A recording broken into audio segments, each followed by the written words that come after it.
Oh, hello, exiles. We have patch notes. I need to get that music tab on the other. So let's crank that back up. Let's turn it down here. Exiles. Exiles, we have patch notes. We have patch notes to read and consume. There it is. Patch notes, exiles. Patch notes. We zoom in on this. Alrighty. I mean, are we one of the 1 million people who also make a YouTube video about this? Yes. Yes, we are. Let me just... That was not the time, computer, for you fucking up like this.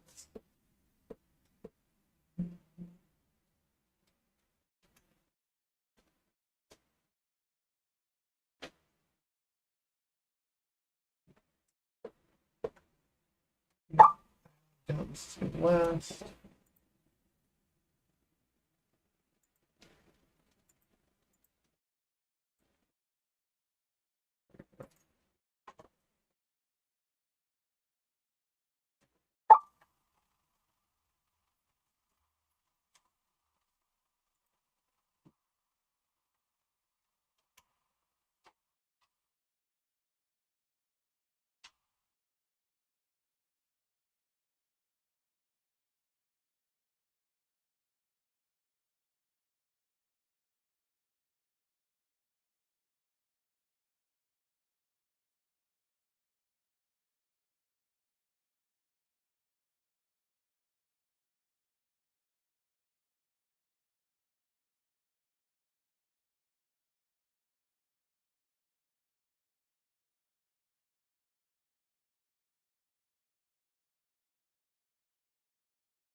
I'm just gonna hard restart that fucking computer. Exiles, we have patch notes. We have patch notes.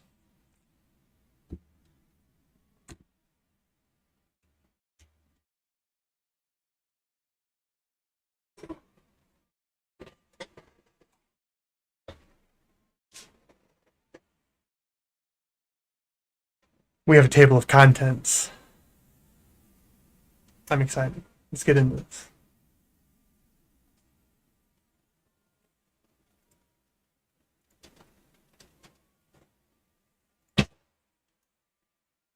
Yeah. Okay.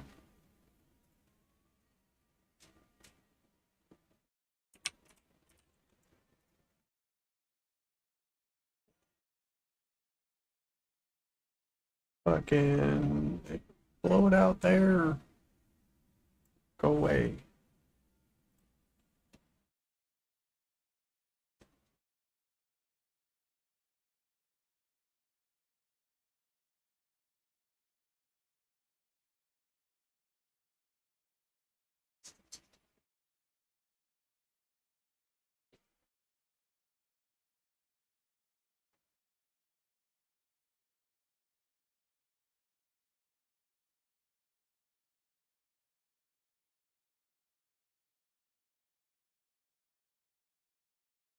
That would be decent. Yeah.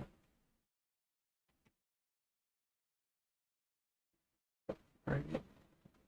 Oh. Hey there, Exiles. Neon Dragon 25 here, and GGG has done it. They've released the patch notes for 0.2.0.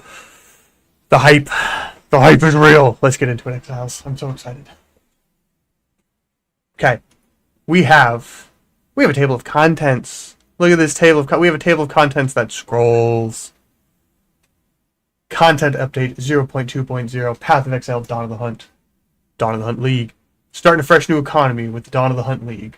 All of the old characters from early access launch are still present, but a free passive tree refund has been granted due to the changes. We would highly encourage you to join the new leagues to fully take in the changes we've made with the 0.20 update. There are standard, hardcore, and solo self-found variations of the leagues. They have the same core mechanics and items as the existing early access leagues. For more information, check out this link. New features and content. We have added a new playable character class, the Huntress. Added the new Amazon Ritualist Ascendancy. Added the new Smith of Katava Ascendancy for Warrior. Added the new Tactician Ascendancy for Mercenary. Added the new Lich Ascendancy class for the Witch. This is very loud.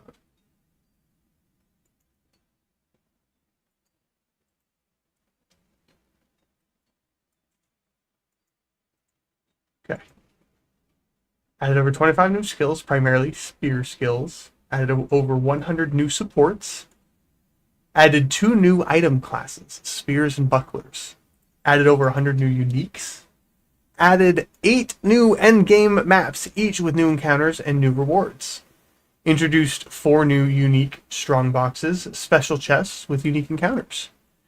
Introduced 12 rogue exiles, others like you who have been exiled and are openly hostile. Each one has their own skills and personalities, and are much smarter than the average monster. These exiles use unique items that they will drop if you successfully kill them. Introduced Asmirian Wisps. Wisps that can be found throughout both the campaign and the endgame. As you approach these wisps, they will flee, leading you past monsters. Any monsters it comes into contact with are infused by the spirit, making them more powerful, and the spirit more rewarding. Let them get away for too long and they'll dissipate and return to the woods. Added 15 new socketable items with new modifiers that you can craft onto your items. Hell yeah, excited for that. More socketables. All of it, I'm very excited for. We've seen a lot so far. Introduced the Twilight Reliquary Key when consumed at the Reliquary Vault, a new area on the endgame map. It grants you access to a vault with a chest that drops a special foil version of a unique item selected by your supporters. They can contain any unique found in Path of Exile 2, though if drop a special foil version of a unique item selected by our supporters, your supporters. They can contain any unique found in Path of Exile 2, though if the selected item is a pinnacle boss drop, then only special keys dropped by the relevant content will be able to provide these items. The Twilight Reliquary currently has 453 options for foiled unique items that it can yield. That is a lot of options. That is a lot of different uniques. A lot of different, that's just a lot. Hell yeah. Essences can now have Val Orbs applied with a range of unpredictable outcomes. Greater essences are possible to be upgraded to 4 new corrupted essences. Hell yeah. Exciting. Continue to incrementally improve the sound, art, effects, and environments. Grab something to drink real quick. Are you also recording a video? Yeah. Okay, cool.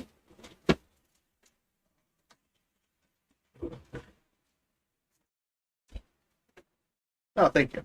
It was too bright. Yeah. I mean, it still kind of is, but I think that helped a little bit.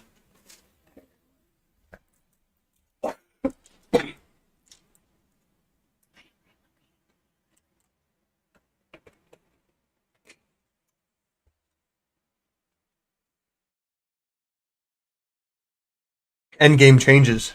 Areas of corruption on the Atlas now have a central corrupted nexus that is the source of the affliction. In the areas leading to the nexus, corruption will spill out from slain enemies and amalgamate into powerful monsters. Upon reaching the nexus, you will begin the task of cleansing the source of corruption. Complete this task and receive crystalline shards that you can use to obtain Atlas passive skill points. Whoop whoop. A boss for each faction has been added. These appear in the corrupted nexus. Cool. More bosses. Additional corrupted monster factions have also been introduced. Fantastic. The corrupted monsters have had their visuals and animations improved, and their skills have been rebalanced. Ooh, very cool. Okay, very cool.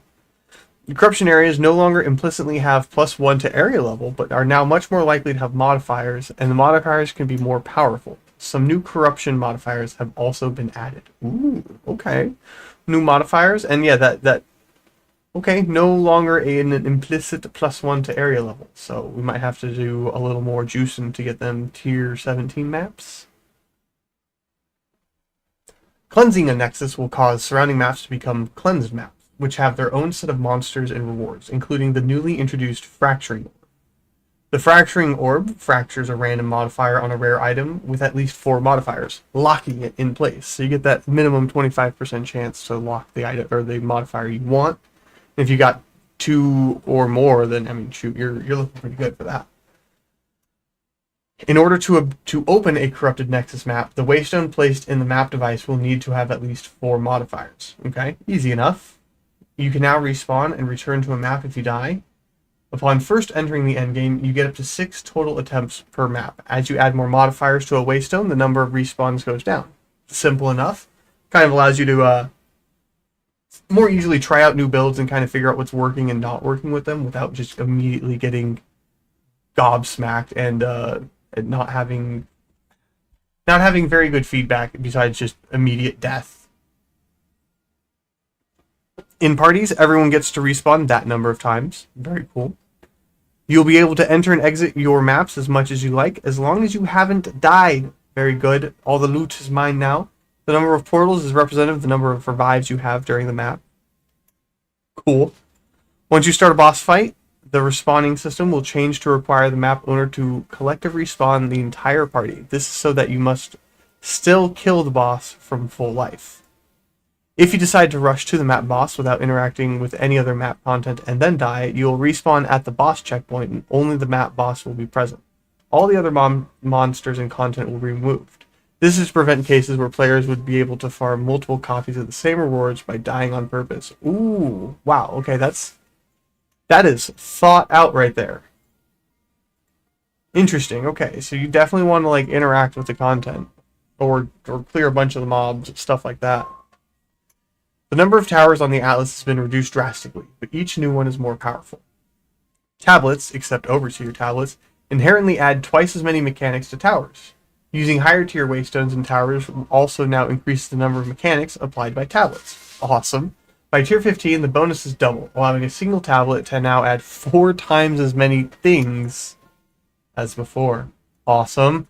Awesome. The towers now seem, much more exciting, much more worth it to go do and to really farm out tablets and stuff to get the good ones. And to put good maps in them. Much more worth it to put tier 15 maps in a tower. Tower maps can now spawn with all extra content mechanics, including bosses. Cool, more exciting. The number of maps affected by tablets has been doubled on average and also now scales based on map tier. Awesome. Easy. Cool. That's good. Killing rare monsters required for map completion no longer has a chance to grant monster modifiers to the remaining rare monsters. To grant monster modifiers to the remaining rare... Okay, cool.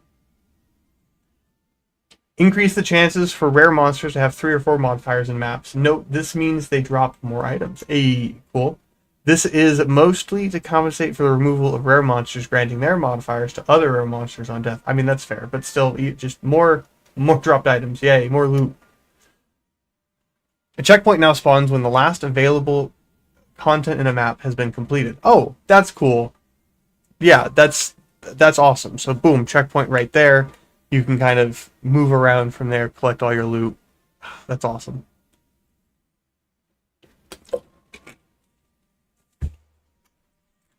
Extra content such as Breach, Delirium, Expedition, and Ritual now start spawning further away from the Ziggurat Refuge.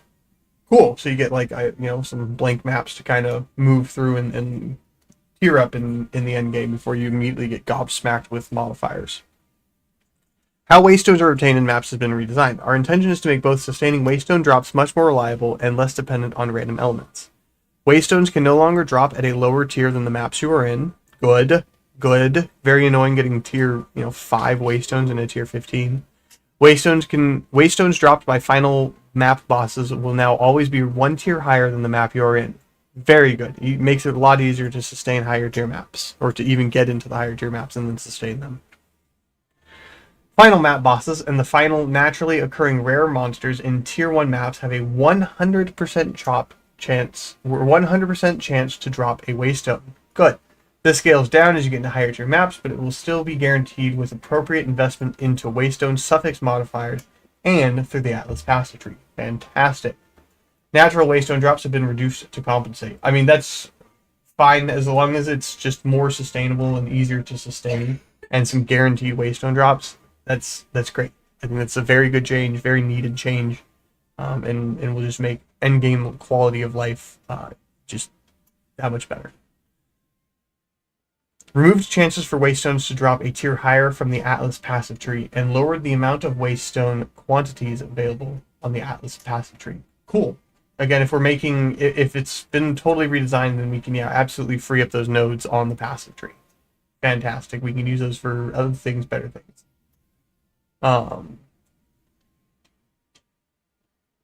Sources of map boss have a chance to drop waystone of the current tier or higher have been replaced by increased quantity of waystones dropped by map bosses. Hey, that's cool. Okay, cool. Awesome. Doriani now has up to 10 waystones available to purchase. Awesome.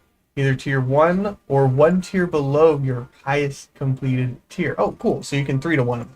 Easy enough. And then get some more if you wanted to roll more waystones. Overseer tablets now cause up to 2 to 4 maps in range to contain bosses. Previously 3 to 7. Now cause 2 in range. Okay. Alright. Interesting change, but okay. The waystone chance granted by waystone suffix modifiers has been reduced as a result of the new chance to drop waystones. I mean, that makes sense. Makes sense. We'll have to kind of realign how the waystone percentage number to the difficulty number. Have to kind of realign. Unidentified waystones now provide a 30% increased waystone drop chance instead of 30% increased quantity. Cool. Cool. The first 5 different unique maps you complete each grant 2 Atlas passive skill points for a total of 10 points. Oh, sweet. First 5 different unique maps you complete. Okay, so unique maps will hopefully be easier to come across. They will be just a higher chance of those. That's really cool. So more points. Bigger Atlas tree? That's what I'm getting out of this. The specialties of some maps have been adjusted to account for the addition of Asmirian spirits. Cool enough. Added new modifiers relating to Asmirian spirits for Overseer tablets. Makes sense. Added new modifiers relating to Asmirian spirits and Rogue exiles for Precursor tablets. Also makes sense. New modifiers, new tablets. Makes sense. The Untainted Paradise map now has 200 to 400% increased experience gain. Previously 150 to 300. That's cool. That's really cool. Might make it a lot. If you've got a character that you need some leveling on and you've got an Untainted Paradise, that'll make it a lot more worth it to run. A lot easier to get some level off that. A new crafting mechanic called Recombination, new to Path of Exile 2 Recombination, has been added to Expedition, which allows you to select mods on 2 items, hoping to get the best elements of each on a single item. As you select more mods, the chance of success decreases. If you are not successful, the items will be destroyed. This will be unlocked as you complete your first expedition and requires artifacts found during the expedition to fuel it. Cool. So yeah, like they were saying with, I think in the Q&A interview, that you can essentially use the results of one to fund the other, using the expedition, buying stuff from expedition to fuel recombination, which is, hey, that's really cool. Very excited for that. The tablet modifier that causes ritual favors in your maps to have 5 to 10% increased chance to be omens now has values of 15 to 25. Hey, that's cool. Very cool. I think they said they're going to make omens a lot more common too. So, I mean, hey, even more omens. Very excited. The Overseer tablet modifier that caused map bosses to have a plus 10 to plus 20% chance to drop a waystone of the current tier or higher now has values of 5 to 8%. That does kind of make sense if they're like ensuring more waystones, just that it's easier to sustain and have them. Then that some of these numbers are probably just overblown at this point for waystones. Makes sense. Precursor tablet suffixes that grant additional base chance for random extra content now instead grant increased chance. Okay. Previously, the additional base chance for random extra content. Now instead, grant increased chance. This affects existing items. Okay. Cool. So chance of random content. Cool. Tablet modifier that provides increased rarity of items found in your map now has values of 10 to 15, previously 10 to 20. That's fair, yeah, to make it so you can't stack them quite as much. Plus, with them providing what up to like double or 4 times, you can get some pretty good values out of this still. The tablet modifier that provides increased quantity of items found in your item now has values of 3 to 7, previously 3 to 8. Okay, so it's down by 1%. That's not that bad. Tablet modifier that provided increased pack size in your maps now has values of 3 to 7%. All right, down by 1. Tablet modifier increased gold in your maps now has values of 10 to 15, previously 5 to 10. Good, because yeah, that 5 to 10% was just why? Didn't seem worth it. Tablet modifiers give you breach your maps, increase monster density, now give 4 to 6%, previously 5 to 10. Okay, they tightened that range down a little bit. While the modifier that also gives breach open faster now has values of 3 to 5%, previously 8 to 12. So yes, same thing. They really crunched down the breach percentage modifiers. So cool. Yeah. Like they were saying, it was kind of overdone. It was overblown. There was a lot more mobs, a lot more action happening than was needed or necessary. So cool that they got a fix going for that, or they've got some changes going for that.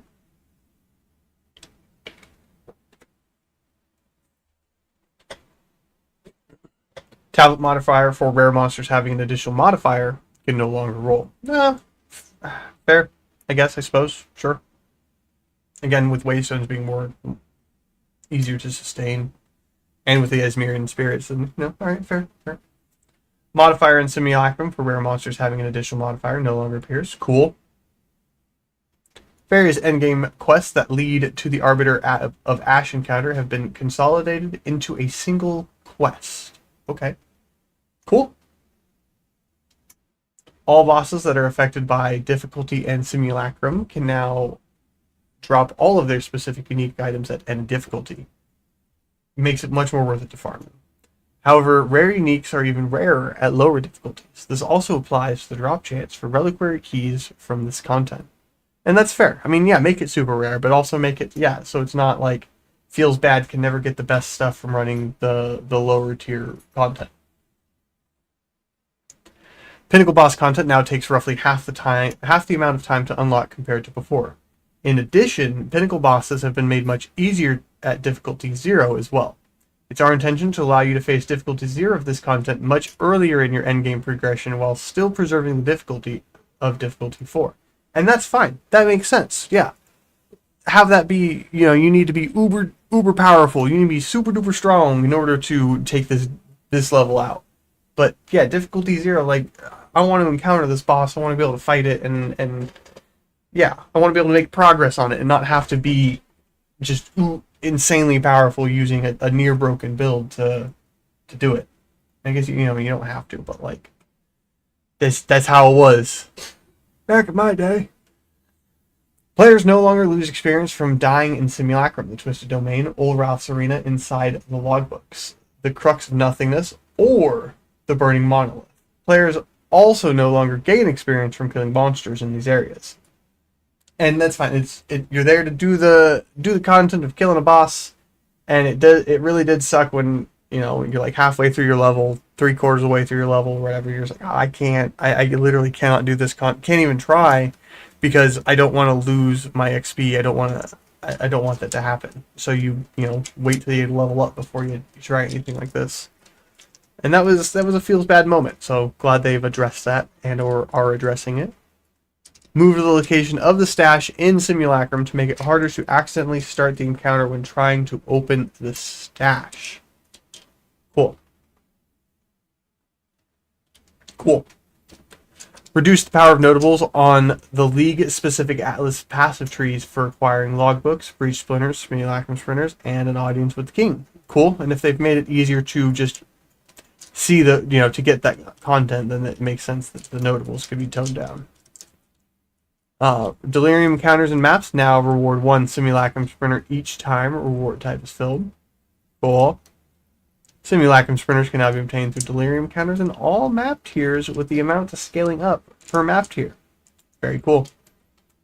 The base number of monsters spawned in Delirium encounters has been reduced, and the number that emerged by touching fracturing mirrors has been greatly increased. Cool, because yeah, before it was like 3, 4, maybe 5, and it was just like, alright, whatever. You can do it because you're doing it, but whatever. Reduce the intensity of the fog in Delirium encounters. Very exciting, because yeah, that fog was pretty oppressive. Pretty oppressive. The number of monsters spawned from breaches has been reduced. Yep, that makes sense. Tracks with what they were saying. A higher percentage of the total number of breach monsters spawned are now spawned earlier in the encounter. Okay, cool. Cool. Reduce the number of small breach chests found. Alright, fair enough. So, fair enough. Breach splitters can now be obtained from breaches in all map tiers with the amount scaling up per map tier. Cool, makes sense. Breach and Delirium encounters are now considered complete when you open the clasped hand or Delirium mirror. Okay. Cool. Strongboxes now spawn slightly more packs of monsters and maps. Hey, even more monsters, that's fine. I wasn't necessarily bothered by the amount that there was, so sure, cool. Why not? Omens now appear as ritual wars in map areas. There's also a small chance for an additional omen to appear, or now always appear. Good. Yeah, always having an omen to choose from, that's good. It doesn't always have to be a good one, but let me see them more often. It makes crafting a much more accessible thing when omens are used more and can be used more. And they're not out of reach. They're not 1,200 freaking exalts just for one. The one that would help the most. Makes sense if it's the most expensive one, but that's ridiculous. The vendors in the Ziggurat Refuge and those in your hideout now correctly have level 65 items available, rather than one having level 60 items and the other level 70. Okay, cool. Cool stuff. If you exit the game while in an endgame map area, logging back into the same character will now place you back inside the map instance if it still exists. Hey, very cool. That's very cool.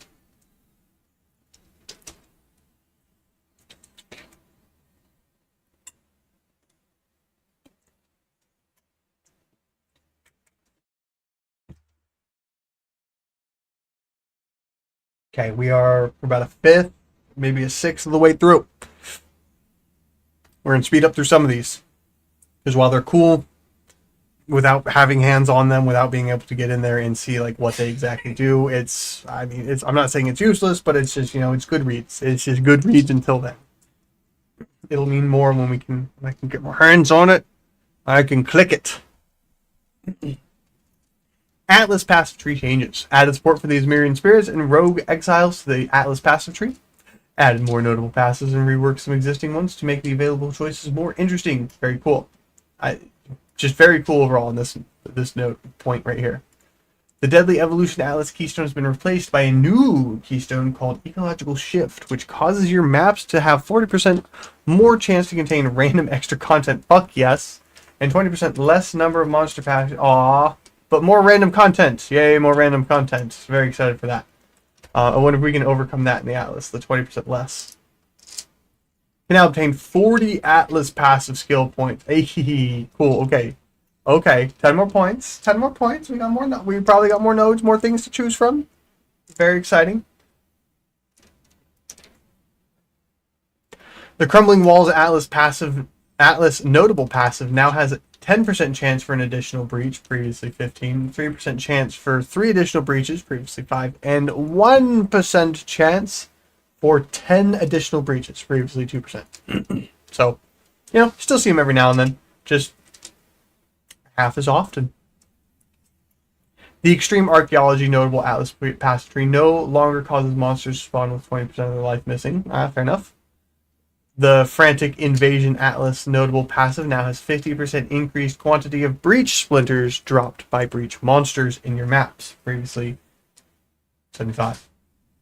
Fair enough. Grasping Hands Atlas notable passive now has 30% more clasped hands. Yay, more hands. Previously fit. Wait. No, I wanted more hands, not less hands. Anyways, so down by 20% of clasped hands, and clasped hands in newer maps have 20% chance to be guarded by a pack of magic monsters. Previously 25. Alright, down by 5% there, sure. We'll probably hardly notice that. The Interdimensional Assault Atlas passive node now has breaches in your map.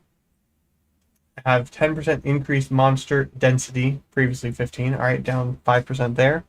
The Ominous Portents Atlas passive now causes Ritual Favor in your maps to have a 100% increased chance to be omens, previously 50. Cool. Alright.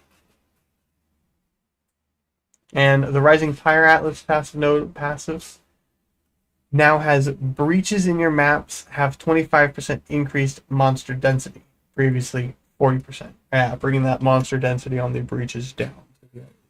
Just a lot. It's insane. General improvements. One of the greatest generals out there. Always doing work. Fine work that general is. In order to work around a common crash that was occurring on NVIDIA hardware with recent drivers, the game can now recover from device remove events. When this occurs, the game will display a loaded screen and pause while it attempts to recover. This only applies for this specific type of client crash and not all client crashes. So yeah, that's the if crashed, then don't fix right there. Reforging benches in towns have been repositioned to more optimal locations. Cool. Stash and guild stashes have also been slightly spaced apart to reduce misclicking. Cool. Strong boxes can now appear in certain Act 1 areas. Ooh, very cool. Add a stash to the treasure room in the Trial of Chaos. Very cool. Thank you. Many fire skills now visually burn grass in air. Ooh. Okay. Alright. That's cool. Very cool. Improve the performance of summoning and reviving minions. Thank you. How? Sure, but thank you. Cool. Further improve safety checks, preventing using movement skills to skip the elevators in the Trials of Chaos encounters and prevent the encounters from functioning correctly. Yeah, I've done that myself. Just accidentally skipped an elevator and was like, oops. Uh-oh. The jumps performed when using Escape Shot and Toxic Growth now allow you to jump over enemies in small amounts of terrain. Vaulting Impact will also receive this change at a later date. Cool. That's pretty cool. I think that's a good change. Allows and provides for more movement options for the players and for different classes. The Decay debuff from Decaying Hex support now uses a more appropriate visual effect and displays below the enemy's life bar. Cool stuff. Grenade skills now have a small amount of random variation in travel distance when firing multiple grenades at once. Cool. Be able to cover just a more different area. I'm going to say larger, but a more different area. Firebolt now uses the same animation as freezing shards instead of generic projectile spell animations. Cool stuff. Updated the 3D art of the stash and guild stash. Ooh, okay. Excited to see that.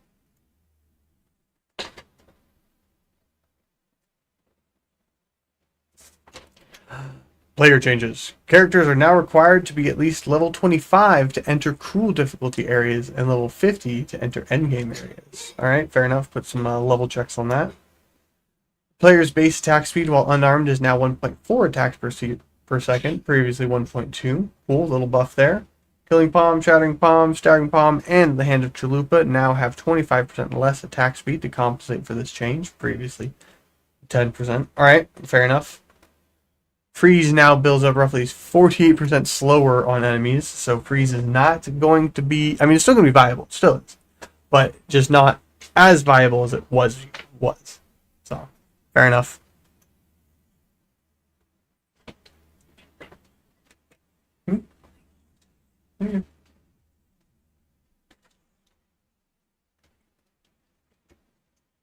Player base ailment threshold is now half of maximum life. Previously all of maximum life. Okay, so that's definitely more ailments for sure. They gonna be affected, yeah. Presence base radius is now 4 meters, previously 6 meters. Cool, alright, kind of toning down the Arabot stuff a little bit. Monster modifiers stolen from rare monsters, such as through behead support, have had the effect they provide to players adjusted to be more appropriate. Cool. Very cool. The cruel version of Candlemass Essence now provides 5% increased life, previously 8%. Alright, fair enough. The Worn Sandals Trial of the Sekima's Affliction now grants 30% less movement speed if you've been hit by an enemy recently. Previously 25% reduced movement speed. Okay, so you just don't get hit and you're fine. Blocking a hit by raising your shield or parrying now gives you a chance to avoid accumulating heavy stun buildup equal to the chance you would otherwise have had to evade the hit. Okay, cool. Cool. That's going to make blocking and the parrying a bit more dynamic. Well, I mean, we haven't seen the parrying yet, but it's going to make the blocking a bit more dynamic. Unified stun mechanics and terminology between players and monsters. The stagger that players suffer when blocking too much damage with their shield raise is now a heavy stun. Players are still unable to be heavily stunned unless a mechanic specifically states otherwise. Players can no longer be light stunned while their shield is raised. Cool. It's actually pretty cool. Modifiers to curse effect have been changed to instead apply to curse magnitude. This means that they are multiplicative with any other modifiers to the effect of the debuff on the target. For example, curse magnitude and slow magnitude are now multiplicative with each other for temporal check. Oh, that's cool. Okay. Okay. Okay.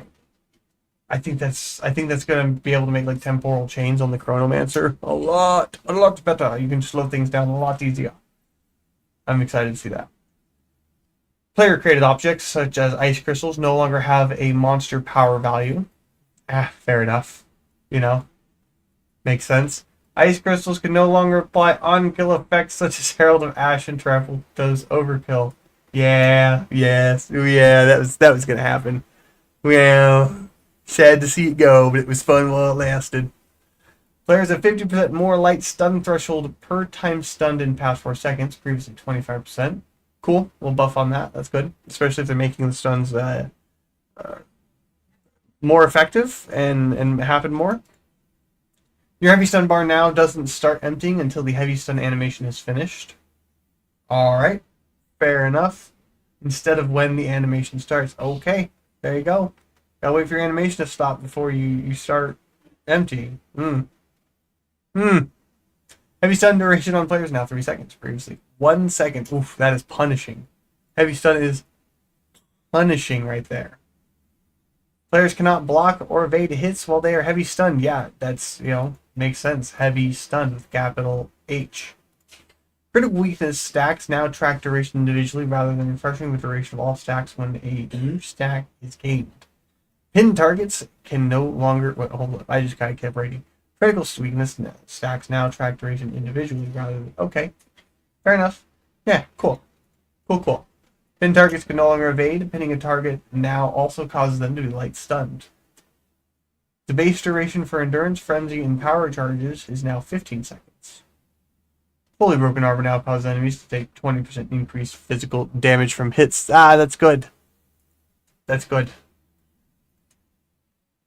It's like shock, but it's not shock, it's broken armor. Haha. Cool. Royal minions now spawn with their skills on cooldown. This only applies to newly summoned minions, not minions that have just revived. Okay, cool. Fair enough. Ancestrally boosted Slam now has 30% more damage and 20% more area impact. Previously 20 for both. Cool. More damage. More damage for Warrior. Cool. Persistent minions granted by Ascendancy passive skills will now automatically be summoned when you allocate the passive for the... Good. Cool. Very good. That's a change that... Yeah, absolutely. Players and modifiers now only count as moving or while moving, rather than for the whole length of many animations that have some movement during some part of them. I can pause here.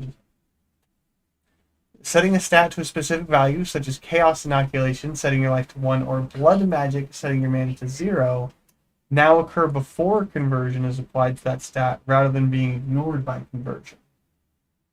Okay. Okay.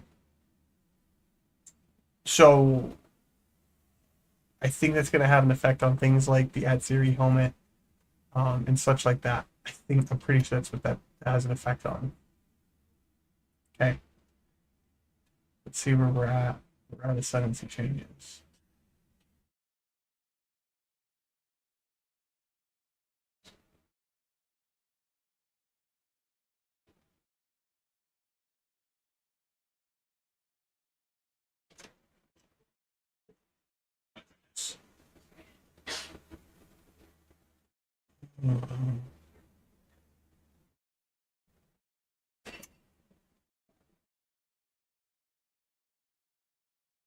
Okay.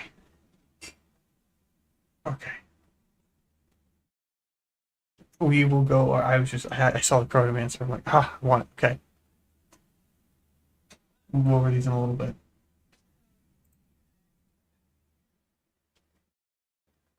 For now, though, I have to end the stream. Exiles,